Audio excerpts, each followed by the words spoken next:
You realize that you are meeting your reflection for the first as they sat there, hands entwined. The world around them began to transform. The darkness that had shrouded the landscape just moments before was slowly being pushed back by the warmth and light of the rising sun. The air was filled with an expectant hush, as if the very universe was holding its breath in anticipation of this moment. Sai's eyes sparkled with a mix of excitement and serenity, her gaze fixed on the horizon, where the sky was slowly turning pink. Sagar's hand tightened around hers, his fingers intertwining with hers in a gentle grasp. Malor and Harsh sat on either side of them, their faces upturned towards the sky, their eyes closed as if savoring the beauty of the moment. The only sound was the soft rustling of leaves and the distant chirping of birds, a symphony of nature's awakening. And in this fleeting instant, all four friends felt a deep sense of connection, a bond that transcended words and explanations. They were suspended in time, lost in the beauty of the moment, their hearts beating as one.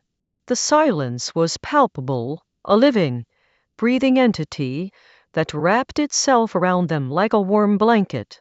It was as if they had been transported to a realm beyond the mundane, a place where time stood still and all that mattered was this singular, perfect moment. And from here and now, chapter 32. Harsh also reached Mumbai the next day after taking a bus from Hospit. And from here, the story moves to a local cafe in Mumbai where Harsh finally met Khushbu. He had been planning this meeting for days, and his heart was racing with anticipation. As he sat down across from Khushbu, he couldn't help but notice the way she smiled at him, like it was a secret only they shared.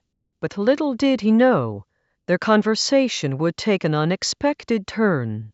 Khushbu seemed to sense that Harsh needed to talk about something important, and her expression turned serious. "I know what you want to talk about," she said with a gentle nod. Harsh's heart skipped a beat as he realized that Khushbu had somehow known what was on his mind. He asked her to tell him what she knew, but before she could respond, the conversation took a surprising turn. Khushbu revealed that she had overheard Harsh's father discussing their plans for the wedding, and she had even suggested that they take a honeymoon trip to New Zealand. But what really caught Harsh off guard was when Khushbu told him that her father would sponsor the trip, making it possible for them to fulfill their dream. As Harsh listened to her words, he felt a mix of emotions: shock, anger, and above all, regret. He realized that he had been so blinded by his own desires that he hadn't stopped to think about the implications of his actions. And in that moment, everything changed. The tables were turned, and Harsh was faced with a choice that would alter the course of his life forever.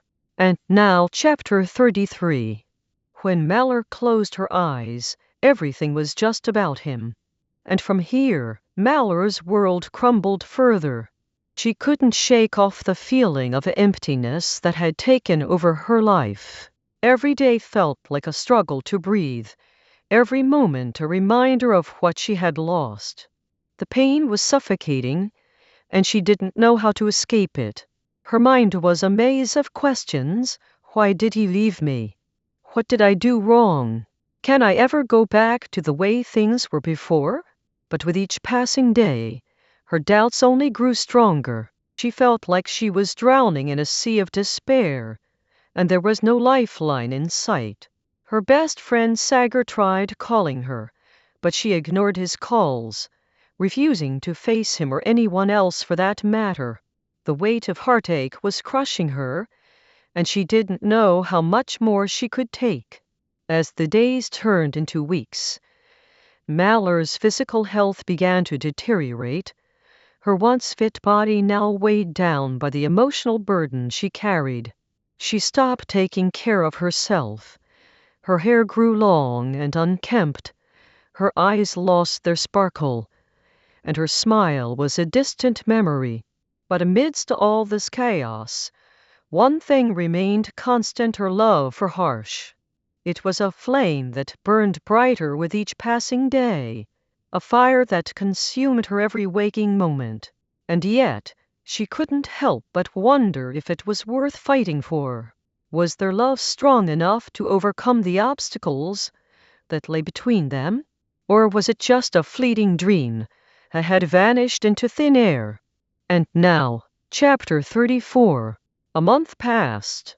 As Harsh sat there, trying to process the information Khushbu had just shared with him, he couldn't help but feel a sense of betrayal. His mind was racing with thoughts of his father's manipulation and the fact that he had been played from the very beginning. He thought about Ayushi, who had been so hurt by her father's words, and how Harsh had unknowingly contributed to her pain. The weight of it all felt crushing, and for a moment, Harsh wondered if he had the strength to confront his father.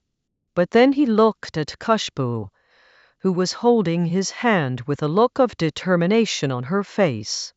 He knew in that moment that he couldn't give up. "What do I need to do now?" he asked Khushbu, his voice barely above a whisper. She took a deep breath and replied, "You need to go back home and confront your father. You have the power to stop this marriage and fight for Malor's love." Harsh felt a surge of adrenaline at the thought of facing his father, but he knew it wouldn't be easy. He was scared, but with Khushbu by his side, he felt a sense of hope that he hadn't felt in a long time. And from here, the story takes a dramatic turn as Harsh prepares to face his father and fight for what's truly important. And now, chapter 35. Harsh and Malor entered her bedroom. As Sagar and Sai stood there, frozen in confusion, the door creaked open by itself. It was as if the universe had decided to give them a second chance. The dim light of the hallway spilled out onto the porch, illuminating the empty space beyond. Sagar's heart skipped a beat as he pushed the door open further, his eyes scanning the darkness within.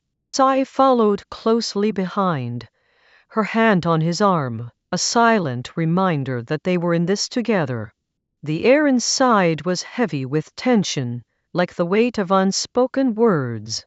As they stepped across the threshold, the door creaked shut behind them, enveloping them in an eerie silence. Sagar's mind was racing with questions. What was Malor doing? Was she okay? And then he heard it, a faint whisper, barely audible over the sound of his own heartbeat. Sagar, the voice sent shivers down his spine, and he turned to Sai, his eyes locking onto hers. They shared a moment of understanding, a silent agreement that they would face whatever lay ahead, together. And now, chapter 36. Harsh reached Mumbai with anger raging in his